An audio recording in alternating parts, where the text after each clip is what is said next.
Good morning, everyone, and welcome to another ResiBuild live stream panel.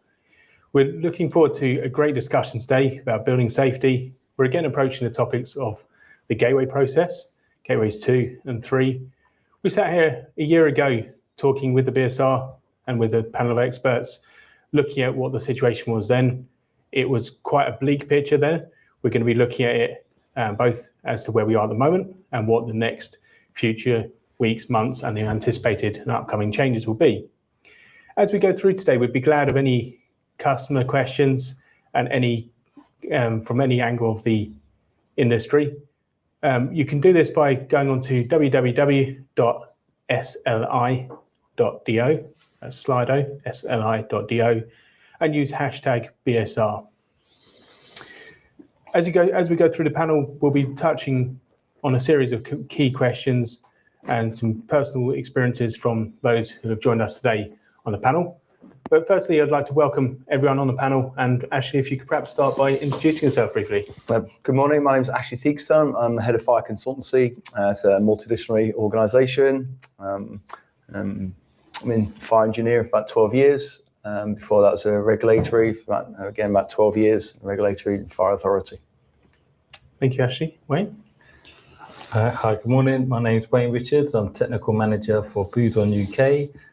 My area of expertise is balconies, roof terraces, and podiums.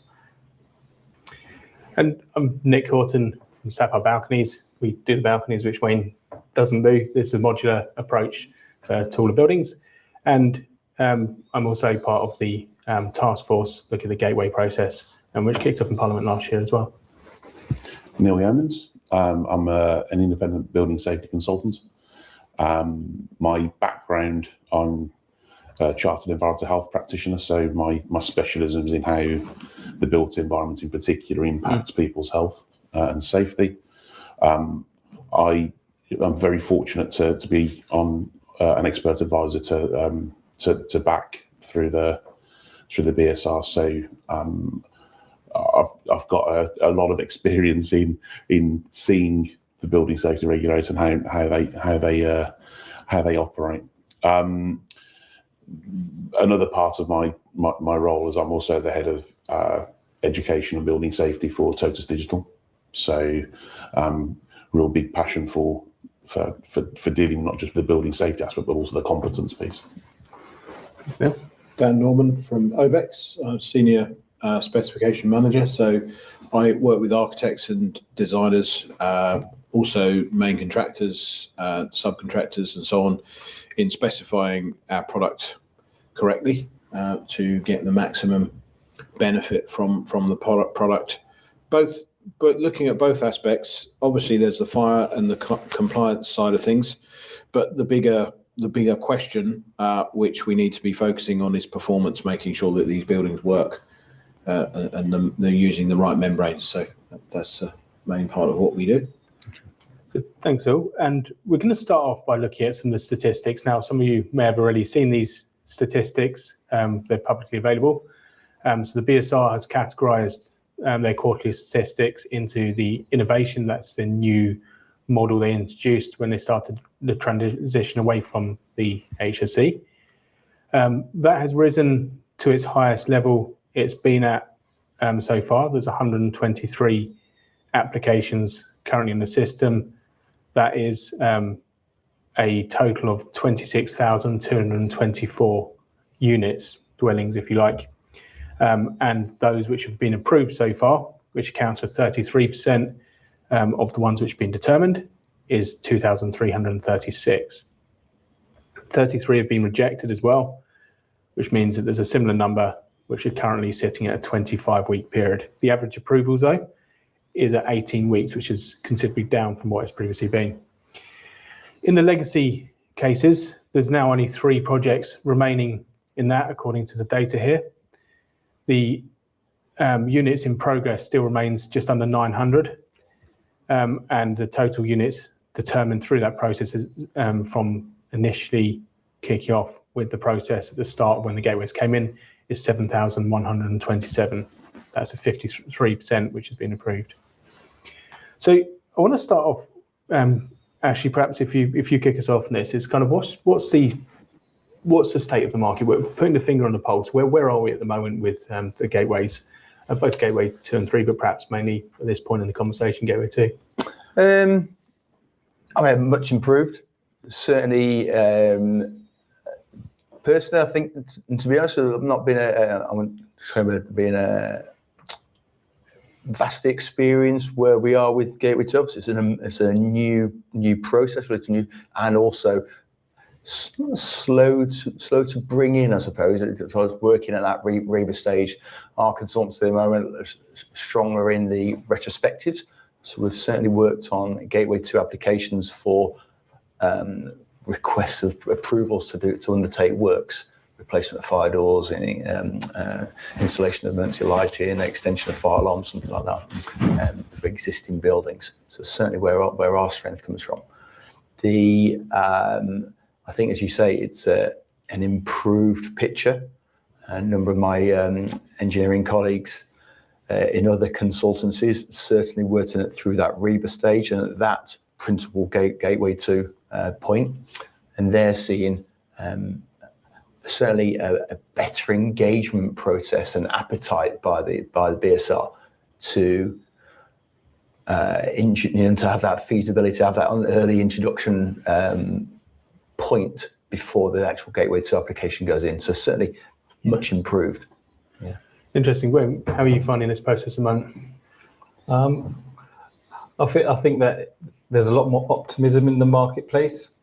Before everybody, because it was new, was kind of naturally cautious, skeptical, maybe a bit pessimistic in terms of the times it would take, how long it would take. I think that's turned the corner now, so people are much more optimistic now that there are projects coming through. I think there's also been a slight shift as well, maybe from people doing high-rise buildings to going for kind of medium-rise because it's easier to get through the process. A lot of large contractors have also changed their models in terms of the types of schemes and buildings they're going for. So they may, instead of going for residential buildings, they may well think, okay, well, we're going to do partner with housing associations, or we're going to do data centers, or we're going to do commercial spaces. So a lot of them have adapted, which means that the amount of residential productivity may come through as being slightly reduced in the next few years until people are familiar with the gateways. And I guess a lot of the contractors will move back into that space. Yeah, so the challenges of the process, kind of moving people away from it, obviously the opposite direction of where the 1.5 million homes which the government have promised is suggesting we should be going. I was also talking with a investor who looks at the modelling of financial modelling. I met them at the House of Parliament a couple of weeks back, and they were talking there about the difficulty and challenges of modelling financially at present, because we are seeing green shoots. Be interested in the other viewpoints on this as well. But whilst there are green shoots, certainty is what the investors are kind of trying to model out. And do they plug in the old legacy ones with the assumption that the new innovation model will become that, or do they take a more positive approach? It's a really difficult question to answer. But before we perhaps tackle some of those more difficult questions, Dan, what's your take on the market at the moment? Yeah, interesting. No, thanks. It's a very good question. Quite lively, I think. What we've seen, it kind of feels like we've got a new year and everyone's kind of had a bit of a reset and bought into the new regime or the changes or the shake-up or whatever you want to call it within the BSR. The MHCLG. And within that now. Yeah, and they've embraced that and given it another shot, if you like. It's like it's had a new kind of, it's reinvented itself in people's minds, which I think is really good. So we are seeing applications come through. We're also seeing a much more positive mindset to it. So as the industry and most of the people I talk to would be architects and so on, as they're getting more familiar with the process and getting their heads around it, they're approaching it much more positively. So the way I see it is anything that can move in a more positive direction along with that is going to add to that positivity, and it's going to build. Because at the end of the day, we need to buy into this process. It's not going away. So whatever happens, we need to buy into it. And those that are buying into it are having success. And I think there's a lot about it is mindset. So yeah, no, it's positive. Interesting. And that ties up. I spoke to Charlie Pugsley, the CEO of the BSR, a few weeks back, and asked him a bit about balconies as well. And they mentioned we've been involved in 36 different applications. That's growing all the time, obviously, for Gateway 2. But the thing he mentioned about some of the pieces where people have been pushed back and rejected on applications, fortunately not ones we've been involved in, but was that kind of mindset of actually looking at the product in isolation, not thinking about the interfaces and how that corresponded with other parts of the building. So it's really important we're considering these considerations at the start. Is how are we interfacing, and ultimately the principal contractor, principal developers should be bringing these conversations, these collaborative discussions forward to the start of the project at an early stage before gateways are even, anticipated gateway application is going in. But Neil, interesting your viewpoint. Yeah, I mean, just to build off what you just said, I think the shoe that hasn't quite yet dropped, because I agree with you, there are green shoots. There's some emerging good practice, particularly around creating a dynamic golden thread throughout the design process and other aspects. But the shoe that hasn't dropped yet for me, that I hope the sector will get there over the next few months, is to stop seeing the gateway process as a tick box exercise, and actually for people to see, you mentioned earlier, seeing products as silos and various different teams as silos. Actually, that if you look at what the Building Safety Act was supposed to achieve and is targeted at achieving, it's got one real big outcome. The residents should be able to be living in a safe property, and the principal council person should be able to demonstrate that is true. And the Building Safety Regulator has to be assured that everything that should be in place is in place. So that shoe that I mentioned that needs to drop, that's never really going to fully happen until the designers and the construction companies understand they need to look at this gateway process, but also the entire concept of applying the Building Safety Act from the lens of the end product users. So that's both the residents and the PAP, but also the Building Safety Regulator. Serving the purpose. Exactly. It's okay asking what boxes do I need to tick, but actually probably the quickest way to get to finding out what boxes need to be ticked is, well, what is the PAP going to need to do a really good building safety case? What is the Building Safety Regulator going to need in order to satisfy themselves that I've honoured everything that's in the in the gateway process? The BSR released it was about 5-6 months ago now a webinar about their early thought processes around the gateway process, and they were quite clear. The number one thing they're craving is a narrative for the construction teams to hold their hand through the journey, the story of this is how I know these buildings are going to be safe because I'm designing them safely with safety in mind. I'm constructing them with safety in mind, and those are our priorities. So that for me, yes, there are some green shoots, and I think a lot of that is just familiarity with some processes. The real big shift that would transform the sector to what it should and could be is that, remember, we're here to build safe properties, not tick gateway boxes. And that's a really valid point, though, that this actually came up in the gateway discussion last time about GCSE exam papers saying show your workings, right? And that being the piece there, but the BSR. How did you get to that answer? Exactly. So just the workings are calculate what more. are more important than that, and putting that in the context of balconies, it's the loadings we're talking about here, demonstrating why that is safe and the test records and so on of fire performance, which are make a difference. So making sure you've got good quality information around the products, but also, as you say, the signposting to that information. However, as you say, it's not about the marking. This isn't an exam paper being marked. It is a gateway process whereby they want to see that you've satisfied them, that you are comfortable with that, and you've pointed the right people in the job. How do you find this in practice, Wayne? What does this actually look like? Do you find some of the applications, they are still looking at a tick box approach? How are you finding it more generally? I think it depends on the kind of entry point to the question. So if you're speaking to, let's say, an architect at REBA Stage 3, having safety in mind, best practice, developing comprehensive and coherent specifications, this is quite an easy process, and you have full engagement, and there is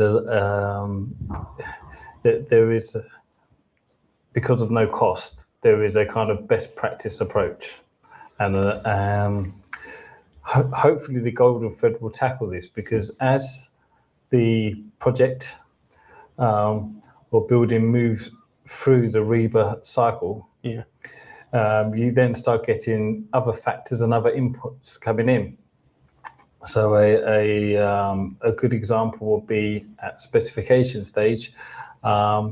Landscape architects don't work necessarily in the same way as REBA architects. REBA have a very kind of rigid CPD systems. Landscape architects don't. When a project gets novated over to the landscape architect to look after an area, they will then put their influence onto it, but they won't not necessarily understand, or in some cases agree with all of that logic and thought that went into the initial design, and they have slightly different priorities. On these bigger schemes that we're talking about, Gateway 2 and 3, they normally have several processes, even at the design phase, because the client might have their own design team and technical teams, but also when it goes to the main contractor, a lot of them have their own kind of in-house design and technical. And again, so you kind of have a watering down effect, not necessarily intentionally. It's just because people are working from different points of view. The drivers at that time is more time, isn't it? Time frame, because they're starting at end of 4, starting that construction, they need to get it, to get it started, kind of thing. It's program more and time there, and it's cost. But I'm trying to kind of like not put the responsibility just because of program or cost, because I think there's a process issue, and the golden thread should hopefully be the thing that knits this all together, so that when we hand to the next stage and the next stage and the next, some of the integrity of the design at the start, where all of that thought and best practices and safety first that was designed into those specifications are there as a baseline. Procured and installed. But architects can't know everything about every part of the building. So there is a specialist bit, let's say a facade, and you have a facade contractor who are the experts, and they are the ones with competency, that the specification evolves. It doesn't necessarily change, or we could do it cheaper, or this is faster. It's, okay, there's the baseline. Now, how can we evolve that? And I think when those behaviours are adopted, Gateway 2 and 3 will become really easy, because they'll see it, excuse the pun, as building blocks. Not necessarily as a yes or no, or right or wrong. Or it might be the approvals point, but as you say, it's a process and not a point in time, is it? It's a Gateway 2 and 3 process, same as 1. There's clearly an obligation to appoint competent people. That's a obligation of the Building Safety Act, isn't it? And It is. this is not about understanding if they've got qualification A or B. If you look at Grenfell, most of the people involved in that discussion had the qualifications. This is about making sure you've got the behavioural piece and the full SCEB, not just the knowledge, if you like. Registrations. And demonstrating that in a way which is not a tick box. How do we actually achieve that? And Neil, I'm going to come to you on this because I thought that the example you were telling us about earlier about speaking with Dame Hackett on the kind of recipe piece. Can you tell us a little bit about that and your thoughts on that? In terms of the golden thread and aspects like that. And the recipe analogy. Yeah, so for my, as I mentioned earlier, for my sins, I'm chartered in environmental health. So the built environment isn't the only thing that I've been trained in over the years. One of the aspects that we all, just to get qualified in chartership, we have to do food safety. And one of the messages that I always try to give anyone having a look at the Building Safety Act is we don't necessarily need to reinvent all of the wheels. There are wheels out there that we can adopt. So when you look at how food safety works, you don't necessarily need to have every single understanding of absolutely everything that's happening in a recipe. You've got to have, as an industry, what you end up having is you have competent, trained staff making decisions about certain ingredients. And what is a building other than an ingredient list? It's an ingredient list that you put together in a recipe to come out the other end of it. And what the way that food safety is managed, particularly, you look at everything from oysters through to sausages, there's a lot of safety aspects along there. What they do is they implement something called HACCP, so Hazard Analysis and Critical Control Points, which is a risk management model, not a tick box model. And I think the thing I always try and encourage people to do is the Building Safety Act, if it's anything, it is the attempt of the government to move from a tick box arrangement. Dame Judith, if everyone goes and has a look at page 6 of her interim report, so literally the first thing out the door, she said that the problem I'm seeing with the construction sector is everyone's racing to the bottom. Everyone wants to have a culture of achieving the bare legal minimum compliance standard, i.e. tick box exercise. That's not the way other safety functions work, from occupational health and safety through to food safety through to anything else. So to get people's mind into a risk management mindset and understand about risk management through a process, that's one of the key things that the Building Safety Regulator and the end client's going to crave. Yeah. Because ultimately that is telling the story, because you can't manage risk unless you can explain how the hazard is being mitigated from becoming the consequence. You have to understand it in a very different level. Coming back to your point earlier about the golden thread knitting things together, and also competence, and bringing it back to the narrative piece that I think is really important. If you're looking at a facade specialist, one of the things that any specialist in this process should be looking at is, what other people are going to rely on my information. So I need to see through whoever's going to rely on this information, they're going to need to understand it. So rather than me being hyper technical to talk to effectively other facade specialists, I need to understand that I'm going to have to put some sort of executive summary narrative around it, because the people erecting the facade aren't my only client now. My other clients are the Building Safety Regulator and the PAP. So I need to make the information narratively accessible and understandable to them. And so I waffled off on a completely different rabbit hole, but ultimately you don't necessarily need to reinvent wheels. We're a storytelling species. As long as if we look at how to tell the story of how our piece of work impacts the safety of this building through both now and into the future, actually that will get us a long way to achieving what the Building Safety Act's requiring. What you touched on is something I mentioned in one of the construction industry task force meetings, and it's a good idea, and it's to do with language and interfaces and other trades.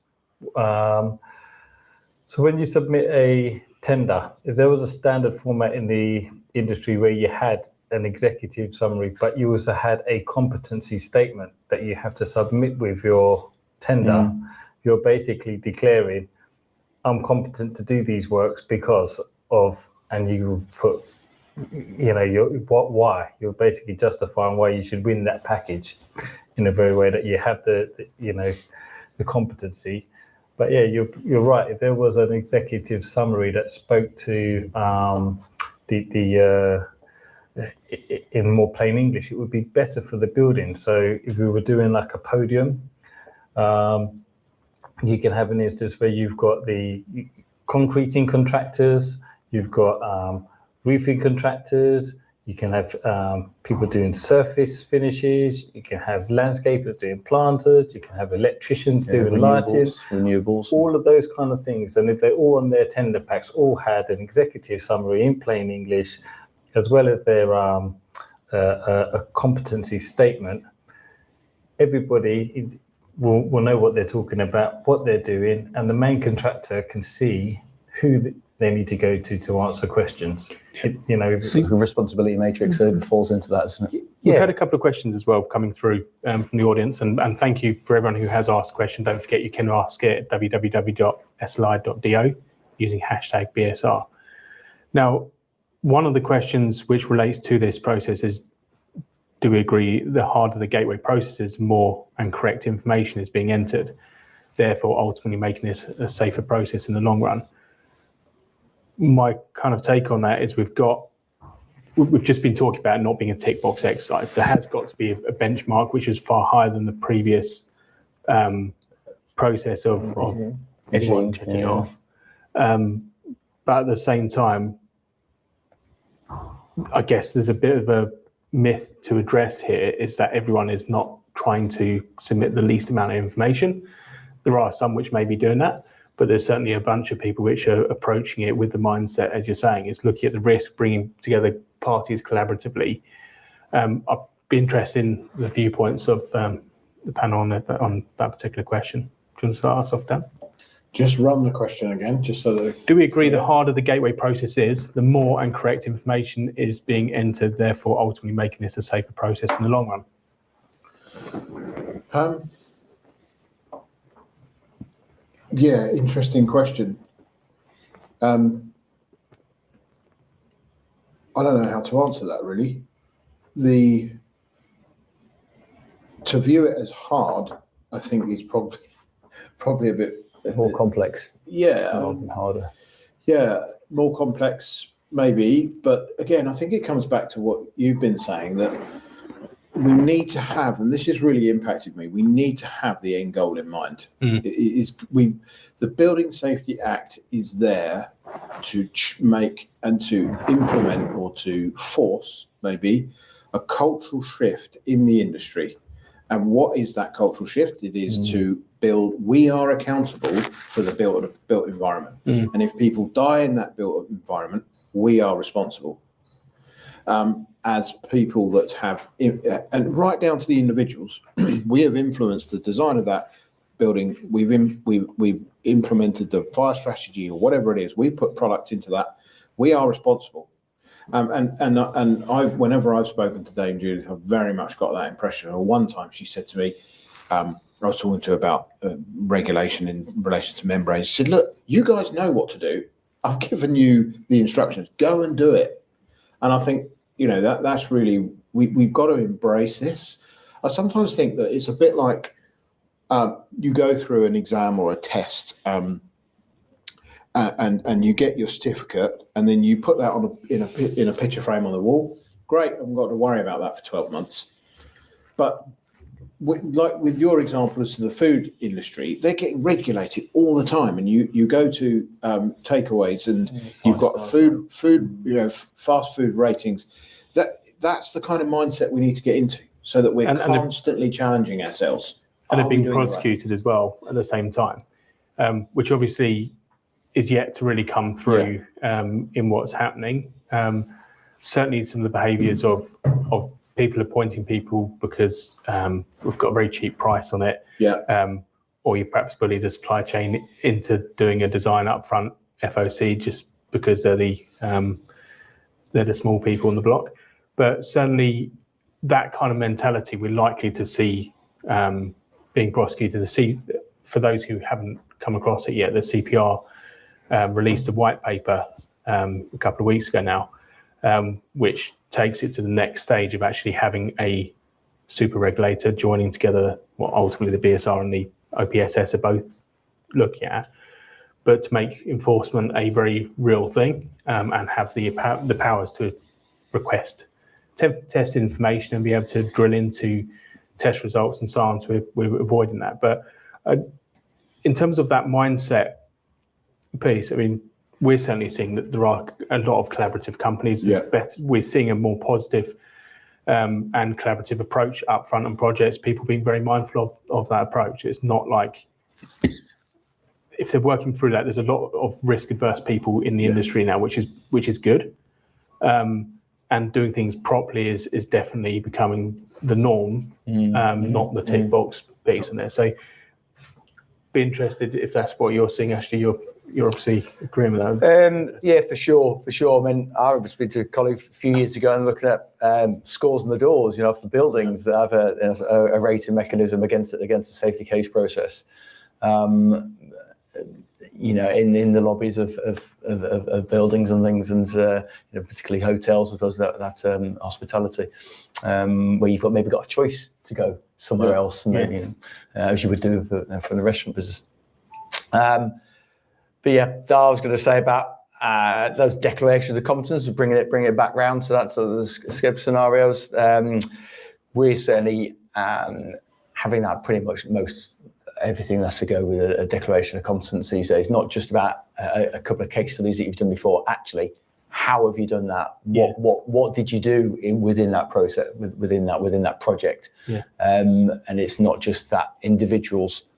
They worked on that. Actually, what did the team work on? It wouldn't be just a single point fire engineer, single point of contact fire engineer working through those REBA stages.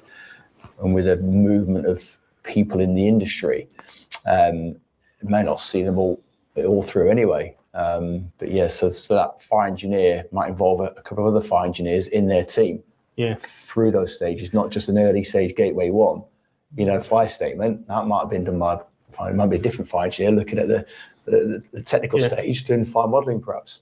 And that's the structure. Team, not just an individual. And that's the structure of how the Building Safety Act's been done, isn't it? Intentionally, with individuals taking responsibility there. You've got your client, you've got your principal contractor, principal designer, with legal obligations, and the appointment of people like balcony designers, like membrane designers, or other facade elements.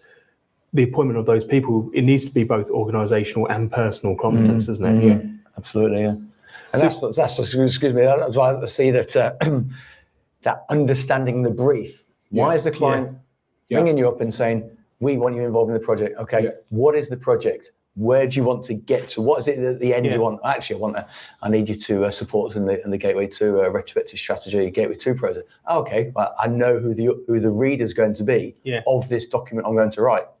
And you write it in that sense to enable them to understand the building they're being presented to, and why and how, and that they should approve. They're okay to approve this. And if you start with the end in mind, particularly, I mean, from our experience in balconies, if you're starting with that aspiration, you're understanding what is the aspirations of it, not just from a aesthetic point of view, but the aspirations from the passive house, for example, or the various other safety aspects of it. You then work out what the unique challenges is that interfaces, is that the site logistics and the build process of that, making sure you've got the right people involved in that. and that they're talking together. But once you understand those aspirations, those challenges, you can streamline it and actually save a lot of cost and carbon at the same time. So these things work together as well. It's not that actually you lose the competitiveness by not being able to tender post gateway process. And I wanted to come on to a question, Dan, for you, is that we have a situation where Gateway 2 has approved a specific product, but the contractor has proceeded with an alternative and submitted a notifiable change, which makes it a Class B instead of Class A. Is that acceptable? Viewpoints, Dan? Yeah, it's an interesting one, and we get this with membranes a lot, and it comes back to something you were saying earlier, that it very much bears on the end goal. So we're seeing a lot of insurers, clients, funders saying we must have non-combustible facades. Well, it doesn't exist, but the point is that's their aspiration. That's what they want to go to, and the reason is because of risk. So it gets down to the contractor level, goes through Gateway 2, and this, you get a project that goes through at Class A because the architect says, no, that's the way we need to go. It's above and beyond, we're future proofing, and that's what we think the client wants. Gets to site, and oh dear, we haven't allowed for it, or it's coming out too expensive. And some of the tier 2 contractors can tend to say they still haven't quite got their arms around the whole change control process. And it's really important that they understand what's notifiable and what is major, but not just, as we said earlier, tick box exercise, but why it's different. Yeah. Because you can't go from a Class A to a Class B. You can, but you've got to understand the difference between the two performances in relation to fire, and how the Building Safety Regulator are going to look at that. You're actually increasing the risk because you're going from A to B. And they said to me once, not too long ago, said, look, it's all about managing risk. If you're going to put a combustible membrane in a facade, it's clearly not the right thing to do. But if you're going to do that, and then you're going to tell me the way I'm going to manage that risk is I'm going to have a fireman on every floor 24/7, 365. That's how we can see that you are managing that risk. We're not going to tell you to take that risk away exactly. We want to know how you're going to manage that risk. Yeah. So it's not about what we can get away with, and it's not about putting our toe in the water and seeing what BSR comes back with. Because if I've already started building, you're going to be in a problem. Yeah, I mean, one of the things, and so for the person who asked the first question, if you was to change the terminology from hard, and let's just say, does more data entry points mean that you will get safer buildings? And the answer would be yes, because we know more about it. And then some of those are the right points as well. Yeah, but the more information you have, it comes back to then we are going to have safer buildings because we can manage risk better, which brings us on to this part. Again, when it comes to notifiable changes, it's lots of if we use an analogy from roofing, there used to be ratings that were like AA, AB, AC, and BB, etc. But they were quite transparent and easy to understand because you knew where the risk was and how the risk was. By going to some of these harmonized standards, it's really good in some ways. In other ways, it makes it harder to understand what the risk is and where the risk is. Yeah. So we need to have more data entry points in terms of being able to get an engineered decision is acceptable. If a fire engineer signs it off, you're good to go. If you have a combustible membrane, for example, sandwiched between two concrete elements and it's never going to see a flame ever or never going to get enough heat, and there is no source of oxygen for it, you've broken this triangle of fire and the risk is going to be very low. So it's knowing where and how to identify it and to say, is it risk? Is it not a risk? And the insurers to go. I was about to touch on that. Risk is about reducing liability, not just life safety or building safety risk. It's risk of, say, being build and products, is making that change actually from 2018. No, it's no more. Yes, we can deal with legacy for the next 20 years, but actually from 2018, we're no longer using that product, and we're no longer building buildings like we did. But we're still tidying up. But yeah, as you say, risk is around. I'm going to jump in and move the conversation on slightly. We've obviously been focusing about Gateway 2 primarily. Gateway 3 is perhaps one of the bigger concerns in people's minds right now, because of the nature that we've had very few. And I think actually you mentioned there's about 5 which have passed through. The very first one in the country to pass through was a scheme in Quintain scheme, which was built by CISC and Horwath Tomkin Architects. There's actually going to be a ResiBuild podcast going out in a few weeks on that one. CISC unfortunately dropped out of the panel along with one of our other members. But what we do know about that one is that there was some teething issues as it went through. We've obviously had a handful go through. They have gone through quicker than the initial Gateway 2 ones have gone through. But looking at the Gateway 3, are we at risk of Gateway 3 becoming the new Gateway 2? And the question here from one of the audience is, do we anticipate the same sort of problems with Gateway 3 as there have been with Gateway 2? Do we think a better job will be done with less delays? I'm guessing the better job done is in the context of the BSR managing that process there. But Neil, what's your thoughts on that? Actually, I think this question and the previous one that we were answering about whether the more information is required, and is it what assurances are you going to need to give if you're going to be changing products? I actually think these 3 questions are very, very closely interrelated. And again, I'll come back to one of the solutions I'd provide is if you put yourselves in the shoes of the Building Safety Regulator, you'll very quickly start to understand how to avoid the inevitable pitfalls that will arise. So the Building Safety Regulator's role in Gateway 3 is to make sure, simplifying it massively, but in a nutshell, they've got to make sure that what was designed has been built. That's pretty much it. Yeah. And that the product's safe. Now, if you make changes through that process, so the previous question, if you make a change through that, you imagine all of the things then, effectively the person at Gateway 3, if they notice a change, they've got to unpack everything from Gateway 2 because changing that membrane is going to have knock-on impacts throughout the piece. It potentially even invalidates the principal designer. Even just something as simple as the principal designer's statements, it's no longer actual holds water.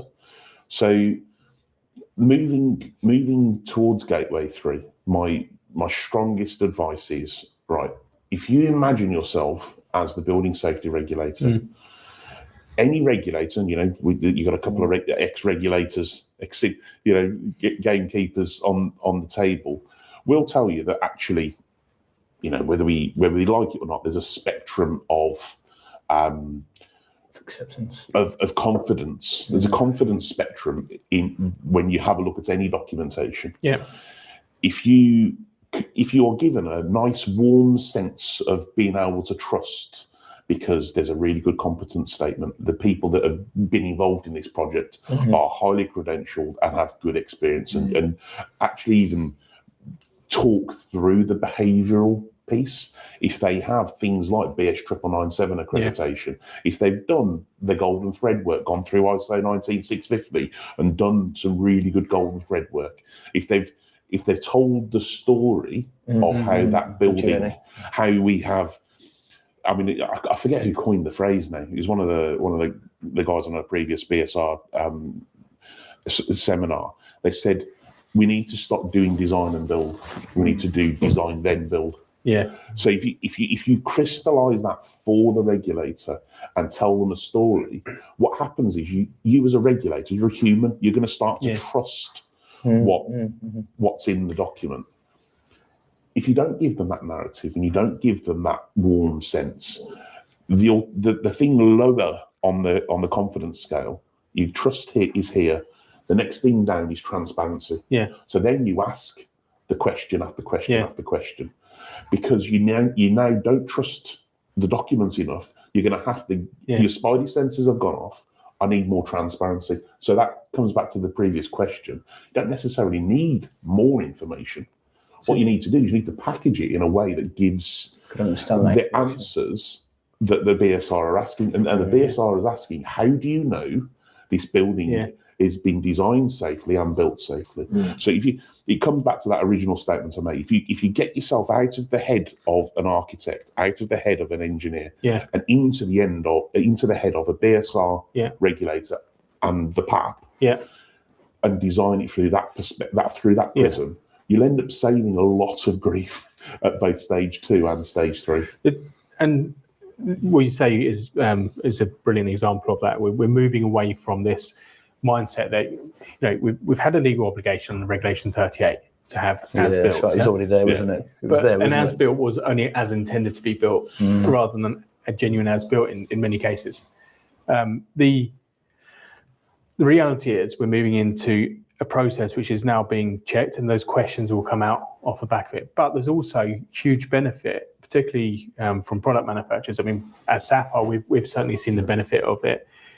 We have our own digital golden thread. We call it passport. Theory being like a passport, your balcony's not moving to the next stage until it's been signed off, right? But by holding that information on the checks and linking it back to the competence and the records related to the people, but also seeing stage by stage by stage, it also enables us to then train AI to assess the completeness of welds and that sort of thing, and improve that our own processes and make sure that we are demonstrating both in a way which could be shown at Gateway 3, but also improving our own quality and the outcome of the products. And that is a huge benefit which people shouldn't be looking at as necessarily a negative. Investing in the right processes and structure and approach from a digital golden thread can be a big benefit to you as a business as well. And certainly as a manufacturer, we would certainly recommend that the questions being asked by contractors as they're going through that is can you answer the questions which regulators might ask in the future? Is, do you actually have change records there? Do you have that golden thread of information on your balcony, facade, membrane, whatever the product is? Can the person you're using actually be able to demonstrate that? That is part of being a competent organisation, isn't it? Is having that investment into good quality controls and so on. And the BSR actually said to us last year, they said that what we want people to do is start with Gateway 3 and then work out your Gateway 2. How do I get there from that? So that is and kind of run the two together, because if you think about it, if you run the two together right from the start, you've already signed off your Gateway 3 before you even got there. And I thought that was really good advice. Yeah. Some other kind of good advice on this question. It will be, unfortunately, in our sector, we have a couple of really good trade associations, the Liquid Roofing and Waterproofing Association and the Single Ply Roofing Association. They are helping in terms of best practice, standard details, giving more and more kind of advice and guidance that is based across the whole sector. So I think this is an underused resource, and that if you're employing competent people or competent roofing contractor in this example, then a competent roofing contractor, you would expect them to be members of the trade association, and you'd expect their employees to belong to either things like the CIOB or the ICM. They would have some kind of professional body that they're doing ongoing training with, that they're getting technical support from. And I think that a lot of designers and tier one contractors, a lot of them forget that they can actually join and participate in trade associations. You can be associated members or affiliated members, and you can get information, you can get standard details, you can get understanding of the processes. because a lot of these trade associations are interacting directly with government, or if the Ministry for Community Health and Government, it's an underused resource, and the more people kind of think, well, that's a good idea, I'm getting the information from the trade association. As that culture spreads, it will make the submissions much easier, because they're going from proven and routes. They're following in the footsteps of others rather than trying to trailblaze their way through it. So there's obviously some products which fall outside of that. At the moment, don't have balconies being one of those, as you know. But there's certainly a lot of change coming with the CPR. The anticipation, and they've confirmed this in the white paper now, that every product will be under the scrutiny of an assessing body. That includes what is brought to market, the product information, etc. That's obviously going to drive a certain amount of change and so on in the industry as well. But really, understanding how things are changing is a responsibility that any person has in their role. And if an architect, I'm just thinking of some simple takeaways here for an architect or contractor, somebody who's looking at that.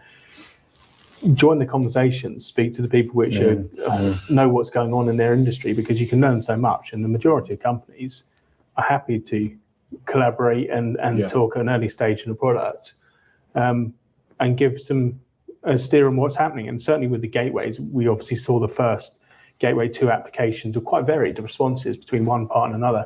Now, I know the BSR has obviously reshaped that under Andy Rowe and so on, looking at getting more consistent feedback.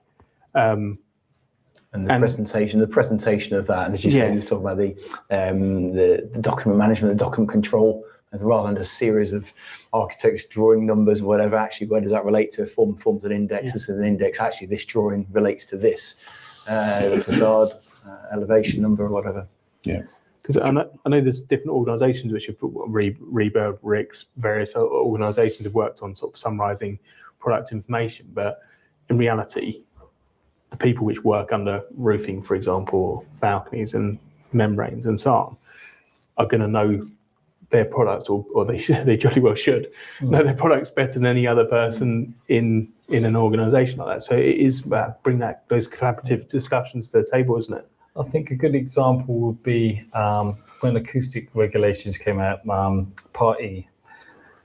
It was quite a complex thing for people to get their heads around, but there was something called robust standard details. Yeah. And what this did was reduce the need for acoustic testing across a large site, because you're not testing every unit. You can test basically sample units. I'm paraphrasing, but you can test sample units from across the face and tick. Now, if there were some, let's call them robust standard details for facades, for balconies, you have maybe somebody, a trade association like Inca that deals with facades and this kind of thing, and balconies were brought into some of these different things, then without every manufacturer can still keep their intellectual properties. They can still be the experts. They're still going to be the main source of competencies. But what you will have are common best practices, common principles in terms of, for example, we were speaking earlier about using silicon as your last line of defense around windows on a high rise. It's going to be impossible to maintain, etc., etc. Likewise with some of these membrane details that you see, they've got to match the life of the building. So where the trade associations and these robust standard details will help is that you are giving principles that are kind of industry-led, tested, and it makes it much easier to get the trust and the confidence when you're now speaking to a building safety regulator that here is a body of organisations that have tested and proven a way of how to do a detail.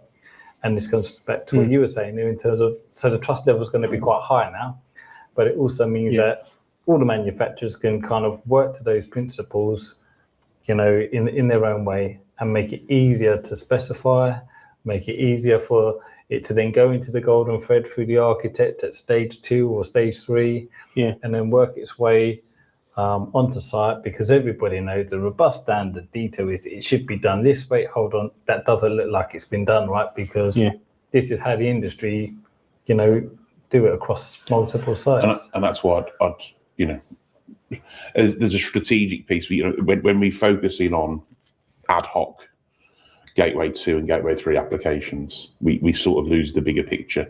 The bigger picture that the Gateway process is supposed to be dealing with is the inability for regulators to trust our sector to do what we're supposed to do properly. And so the bigger piece is, yes, there's a cultural element, but there is also a methodological issue that construction is one of the very few examples I'm aware of where the people that manufacture, build a product, then don't have any skin in the game after handover. Delivery of the product. I think soft landings, whether BSR, government soft landings, whatever, I don't care, has got to have its day at some point, because it's one of the few ways that manufacturers, installers, all of that actually learn about whether their product and their designs at stage 2 have actually stood the test of time. Because it's again another risk of turning gateways into a tick box exercise. The whole point of the gateway process is supposed to that it's safe after. So, if the building's supposed to be lasting for 100, 150 years, I need to know that building's going to be safe. You mentioned membranes are going to last the life cycle of the building. Unless we have a look at, and the real experts that manufacture and install these things, look at how they're performing after handover, how are we ever going to plan, do, check, act, and have that continuous improvement? I think if I can jump in here and just mention, the UK Construction Industry Task Force has actually started this process of looking at the primarily 4 gateways, but actually working back is actually trying to map the problems that has arisen across different product types.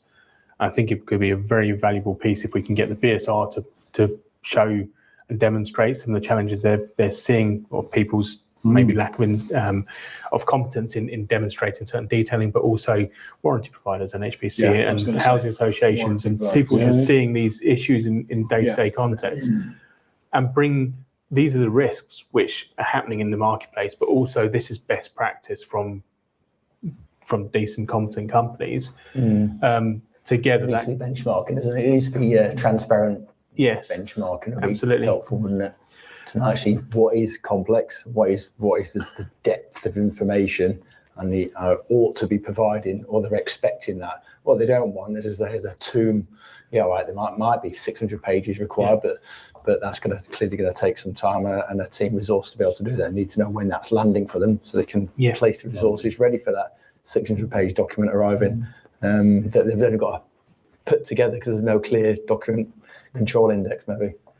And if there was a very defined format that would help with question 1, how many data points do we know, for example, then when they say, it should take 12 weeks or 16 weeks, if it's standardized information with standardized details, you can then give a reasonable time. How long is reasonable to read a 600-page document? How long is reasonable to write a 600-page document? And then you can get realistic timings, because some of the timings that you see, I would say, are a bit unrealistic in the first place, and then people lose confidence. But there was never a realistic, time frame from the beginning. And when we're talking about timing in the context of gateways, we've got to be mindful that the pressure to kind of get an application in might lead to some information not going in. But the reality is, if you're missing out certain key information, you're probably going to be asked about earlier, because you lose confidence. As you say, those questions will start coming out. How have you done this? How have you done that? And you'll then be providing it at very short notice. Exactly. The flip side of it, we did mention at the beginning, was the timescales. We're seeing quite a decrease. It was up at 52 or 3 weeks this point last year. We've seen it come down to 18, and we're glad that's come down to 18. But let's not forget, 12 was the actual benchmark that they were there. And I happened to read an article was published in January last year. It was in a magazine. I just happened to come across it this last week, where it talked about the BSR have ambitions to get down to 5 weeks now. I don't think that's realistic. I mean, I personally get some tenders for some schemes, and I can't go through the tender in 5 weeks. So how are they going to do the whole building? So that's what I mean about realistic expectations. Yeah. You know, if somebody says we're going to build 1 million houses, that's great. You know, I don't think you can complete a house sale in like less than 3 months. So now you've got 9 months, and you know that's never going to be something that's built from now. It's going to be something that's already long in the pipeline. So figures and statistics are great, but they have to be managed carefully, because they can artificially give the market confidence, and they can artificially or not sap the confidence, Yeah. and it becomes a dangerous thing where you have you know, spikes in optimisms and spikes in people with confidence drops, and really they were never realistic to start off with. And as you know, the consultation which was done by the task force on that identified some pretty shocking financial stresses on companies involved, particularly SMEs involved in the in their revenue being locked up in gateway processes. Now, and remediation. That's been going back in to government, but the reality is we're also expecting these companies to start adopting new test standards in line with CPR, various investment from a competence point of view. It is a challenge, and getting that balance right as a business is not an easy. I'm sure the SME went at the start of the project, or the project at the start went into the funders and said, this is going to take 72 weeks. And they went, oh, that's a long time, but okay. And they put their funding geared around 72 weeks. Yeah. Then a lot of those SMEs wouldn't have as much trouble as that they're having. But going in and saying, oh, we need funding and it's going to be over the course of 30 weeks, and it's not, then the confidence has dropped from the funder. And that's why it's so dangerous, the unrealistic expectations at the start. Because Funder wants to see return, don't they? Reasonable time frame to enable their return. If they were told their return is the sale of the house at the start, then the funding, the interest, the insurance, everything can be can be put in place. Once it's put in place and you start changing it, and that's when confidence changes, and that's the thing, because you're now in a cash flow battle. And if you take the risk too far out, and you're saying it's going to be 72 weeks, it can make certain types of buildings unviable, because that period of time, and this is the sort of dilemma we've currently got with that. But just I want to. That's not such a bad thing, by the way, because when you see companies like ISG, Henry Construction, all of these developers going bust, it would have been better for them not to start those buildings in the first place if they were unviable. You've got situations like around Ealing where they are demolishing buildings that are 80% complete and at different stages of completion, where if they were unviable, then they shouldn't have been built, or they shouldn't have been built in that way, or something different should have been done. So the modelling would have been correct. It's an interesting point, but at the same time, house buildings at a historic low when the demand is massive and the targets are huge. So that's a balance. Obviously, we're not going to be able to address in the next few minutes. But I'm just going to jump onto a few of the close out a few of the questions which have come through. Neil, this one is in relation to you talking about the HACCP approach and a methodology around that. Is anyone working on a methodology that gives the standard approach and better understanding of what good looks like? Not around HACCP. I lost the debate on HACCP. I still think it's the way that I would go. There's a lot of work around bow tie analysis and other risk management models. I don't think they're dynamic enough. I think HACCP's the best route. It's just I don't think that's gonna fly. So some of the other stealing a wheel rather than inventing a wheel stuff on similar sort of ilk. I know there are product companies now looking at the same way the music industry tracks music. In the same route, they're thinking about using that to track products and competence. Yeah. So if you think about when you're streaming a song, you've got all of the contributors, you've got to delegate, you've got to distribute the costs, how many times it's played and not. There's actually quite a lot of familiarity between the way music proliferates out, and you have to make sure that every single person gets their little bit of change out of it, their little bit of money out of it, from the manufacturer of the music, the producer of the music, all the way through to the singer songwriter and whoever did it. Yeah, it's actually quite similar to the way that construction works. So there's a few people trying to use that as a bit of a scaffold. But hats up, I'm afraid. I'd love if anyone fancies having a hack at it, I'd love to try it. But it's a fight I lost a few years ago. Okay, thanks. Next question here was why are we not considering that all designers should produce as a foundation an accurate design risk assessment? This is what the intent states. Yeah. Any thoughts on this? No. Well, I think as part of the REBA process, I know not all buildings are full under REBA, but certainly the Gateway 2 and 3 type buildings will have that. As part of the planning approval and the stage 1 and stage 2 processes, there are bits in there to do with the risk and the environmental impact and all of those kind of things as part of the planning proposal in the first place. Maybe it needs evolving or sharpening up or something like that, but that is really early on and can be held with an architect that specializes in planning. So it might not necessarily be the architect you're dealing with by the time it gets to site, which could be a landscape architect, a smaller practice, a specialist. But I do think that there is an element of that already. Yeah. Within the planning stage, town and country planning and the likes, isn't it? And that feasibility. Yeah. Feasibility, REBA 0, 1 and the like, isn't it? Yeah.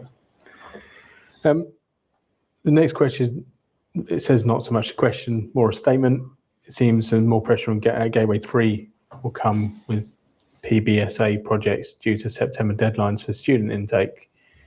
This needs all stakeholders to get around the table very early to agree the delivery plan. Any comments? I think it's when you have fixed points like term times or like budgets and reports, it's very hard to combine those with the real construction world in the process they do. They try to force these deadlines and force those kind of things.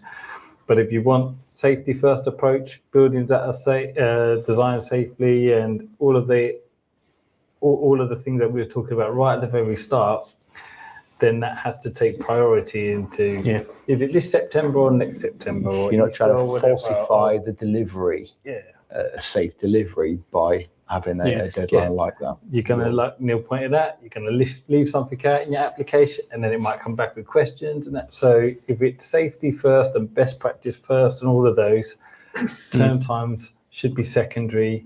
The change of government should be secondary. The budget should be secondary. I think on this, if you've got something, a deadline like that you've got to hit, the Gateway 2 has got to be absolutely nailed down with the developer properly. So there's D&B wouldn't work because it's design is build as we go, design as we go, isn't it? And that's the reality of it. So if you can nail down Gateway 2, so the developer or the builder's got to be involved, contractor's got to be involved right at that early stage, so that everything that comes out of Gateway 2 is going to go in place. There's no disagreements, there's no arguments, there's no messing around with the budget because it doesn't quite fit. It's all got to be set out, and then you stand a chance. Yeah, you don't get fully engaged architects anymore, and if that were to happen, that kind of culture coming back, that would solve a lot of problems, because when you have your stage 1 and stage 2, to answer the question before, you're there. When you're coming through the data entry points, they're all done because they're held with the architect anyway. But then the architect, in a way, becomes the project manager or contractor. Yeah. So the gateway process is much easier because they have sight of it from the earliest possible stage. Yeah. At the moment, there's a gap between the whole of stage 3 and halfway through stage 4 before the contractor's even appointed and they get their teeth into it. So that would speed it up, going back to a culture where architects are fully engaged and they are the project managers as well as the designers. Absolutely. And then you have a proper clerk of works function. Yeah. That, you know, if you have a look at some of the set piece aspects that you need to be doing, particularly if you've got a gateway to, if you did, you know, as someone suggested, you have a risk assessment of the really critical safety functions on fire and structural safety. What are the things that you can do as a clerk of works to actually evidence that those critical aspects have been put in place? And I appreciate Gateway 3, it's not just fire and structural, so it's the whole raft of regs. But again, for each of those, how are you going to demonstrate to the regulator that you've achieved what was agreed in Gateway 2? That leads in nicely to the kind of the next thought here, is that we've talked about one myth of construction entirely focused on just achieving the minimum level and jumping over the lowest bar they could possibly do. We've obviously seen there are, in the marketplace, there's particular manufacturers which talk about BSR compliance. I'd like to kind of, is that such a thing? No. Why? Well, BSR don't like it. They get very jumpy about it. And the way I view it is, and it comes back to something we were saying earlier, something is, it can't be BSR compliant because they're not putting any, they're not regulating manufacturers or anything like that. And they don't have any skin in the game. They're only there to manage risk. Yeah. They want to look at the risk. So we have this a lot, and you were mentioning earlier about membranes, you know, sandwiched between two combustible components. That wouldn't get past the BSR because the regulation requires, and it says it requires that each component in the external wall has its own fire classification, irrespective if it's sandwiched or not. Yeah. So you've got, the BSR are looking at the risk purely. The only thing I think, I agree 100%.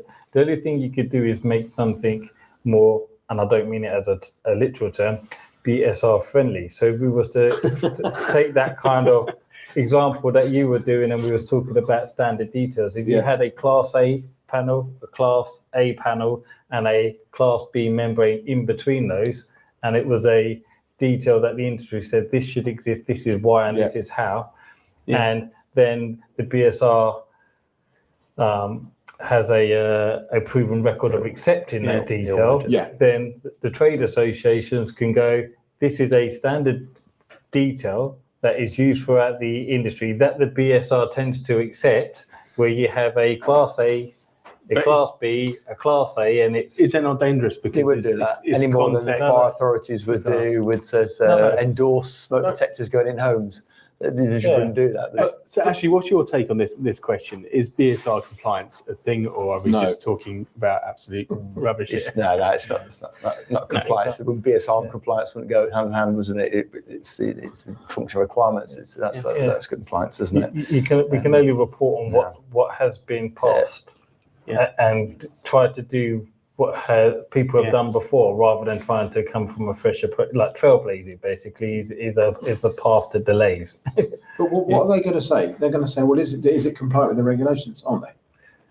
But it depends, because some regulations and details, I mean, that I've come up against, not that we necessarily do, is where people will use lots of different clauses and ways to get a system or a product onto a building site, because some things are statutory some things are guidance, and if they're guidance and you can prove that they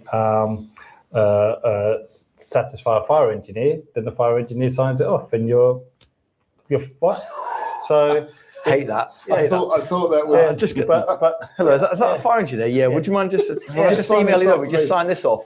Yeah, Whoa. But if you get a proper engineered decision and prove a case and do something to show that, I personally don't have a problem that if it's consistent across everything in the industry.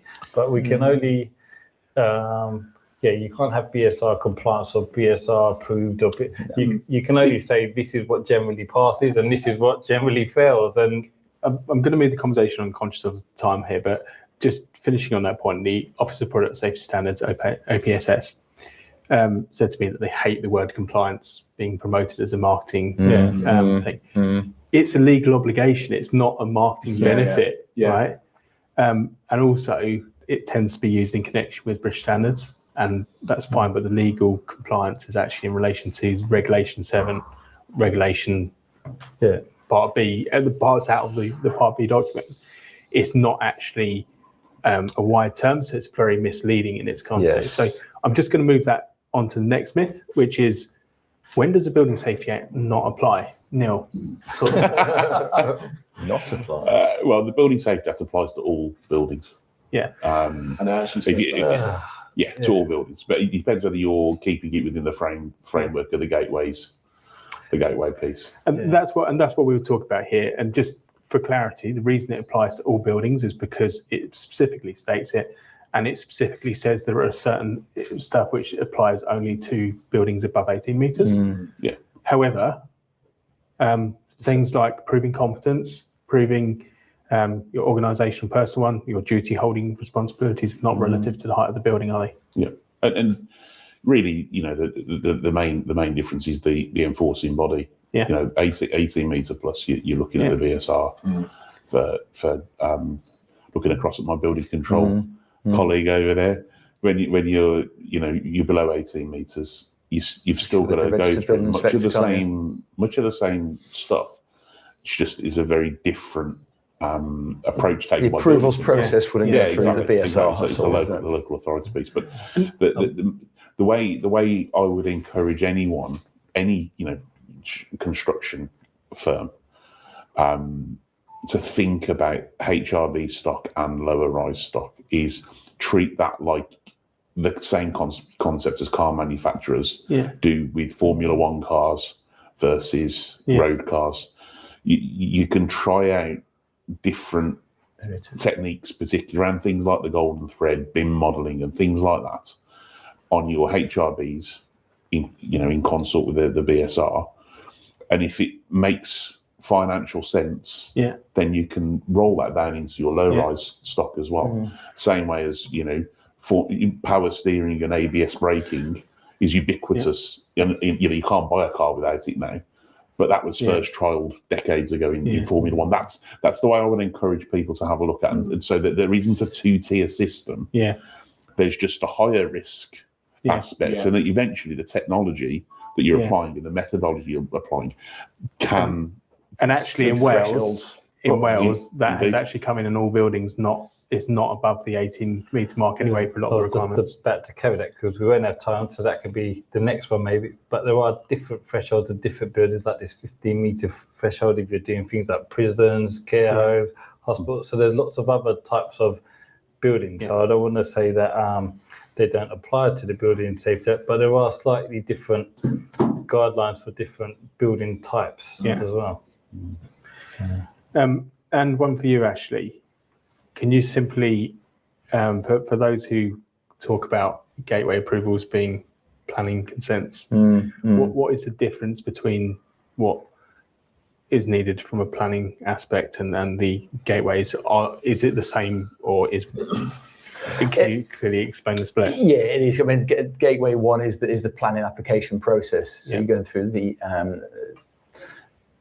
planning approval at that point. From the Gateway 2, it's building regulations. But as you say, the Gateway 1 sets the parameters by the developer, by the client, of what the fire safety performance standards will be. And it is a statement. It's a statement of intent that actually the planner should understand from you, that you understand what your strategy will be moving forward. It's how you're going to build it, what you're going to build it out, but not necessarily design aspects you're stating on that statement.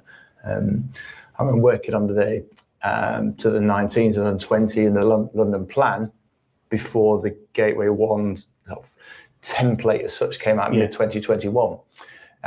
So putting London plan fire statements through or forward, and you'd had, there was 5 or 6 criteria, I think it's 6 criteria.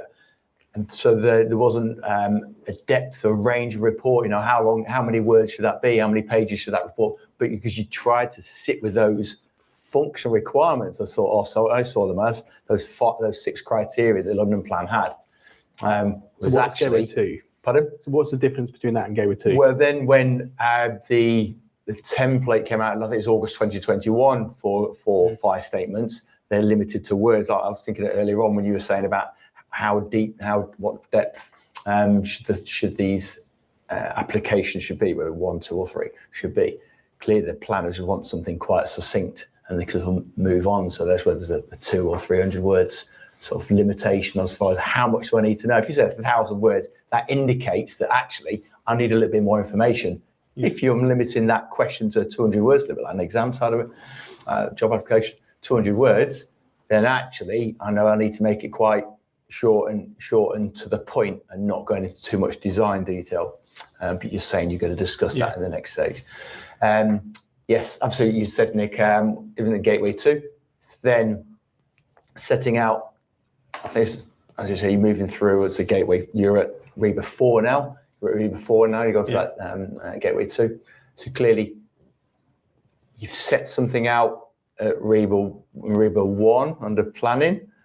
Here at 1, you've limited it to 200 or 500 words under about 14 questions, something like that. Going to the Gateway 2, it's a little bit more because you got to technical detail. That's going to be much more depend on the complexity of the building, I suppose. And then when you get to Gateway 3, it's looking back and saying, and what have I done? Planning, how have intent, I done? the what you've just said you were going to do, how's it been done, how's the changes been tracked, and does it really stack up, and is it safe to occupy? Which is why what you were touching on at the beginning, how long should that Gateway 3 approval should be? Yeah. You'd expect it to be less than 2 because they already know the building, and depending on that period of time, I suppose, and the BSR people moving on, and it's a different pair of eyes looking at that. So Gateway 3 of the same. So if we're coming as a panel then and reaching a consensus on Gateway 3, there is obviously likely to be challenges as we get familiar with it. However, as we've discussed through, a lot of the work, the majority of the major kind of scoping out of what we're demonstrating, how we're reaching compliance and why this is a safe route and the best practice on other areas outside of life safety, are we concluding as a panel that whilst there is likely to be teething issues and uncertainty, both from the BSR point of view, but also the industry applying that, if you've said what you're going to do and you've delivered on what you've said you were going to do, Gateway 3 should not be as painful as Gateway 2. Should be interesting new, should it? You missed the part there. So it's not just said what we're going to do and deliver what we're going to do. There's an evidence piece. Yeah. You've got to show, demonstrate it, that you have delivered what you said you're going to do. And that's where I think the biggest issue with Gateway 3 is going to be. Yeah. If you haven't had that in your mind, that I'm going to have lots of photographic evidence and all that sort of, you haven't been doing that and you're approaching Gateway 3. How do you actually get that now? That's a really good point. Without banging your building about, you're in a really difficult spot then, and that's where I think that potentially the difference between Gateway 3 and 2 will manifest. If there are things failing at Gateway 3, it's going to be really difficult to get yourself out of it because you're going to have to probably start doing destructive testing on your own building that you've just done, and it comes the other point that you made earlier, which was building the building with to Gateway 3 in mind of working backwards, again, if it improves the behaviours of contractors, because you'd think that they would be taking photos as they go along anyway, and a lot of them don't. But if they're doing these things and gathering evidence as they are, it's also your way of showing competency, because at the end of it, if ever there's a thing, you can say, we are competent. Look, here is the screen, here is the facade, here are the through wall pictures, here's the contractor, here's a competency statement from that contractor to say that this is how they were going to do it. And there's the evidence of them doing it the way that they said they would. It makes the whole culture better, improves the industry.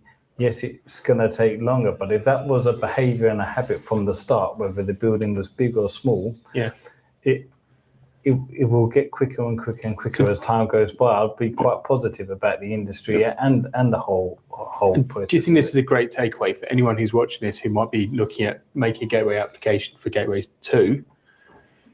If you're asking the right questions about competence, you should also be asking the questions of what's the process you're going to be using to capture the photographic evidence you're talking about of you building out your product or installing the product there, and the steps you're going to manage that process with, so that if I need the information, I can ask you for the information you got. It should be a question which contractors are asking. It should be a question designers are, shouldn't it? They should be doing it on every project. I'm really sorry. I'm going to have to bring the panel to a close now, but what we're going to do is we're going to start off, Dan, perhaps with yourself, one key takeaway for the audience from your thoughts. Kind of two, but rolled into one. Embed in our DNA why we are doing what we're doing and what the end goal is. So it is really part of what we do and how we do it. We cut ourselves in half. We can see that going right the way through. Understanding the risk management that you've been talking about, and to ensure that the hazard doesn't end up as a consequence. I think that is really, really, really important takeaway. Okay, good point. Thank you, Neil. I'll probably the third time I've repeated it now, but it's the method I would want everyone to go away with.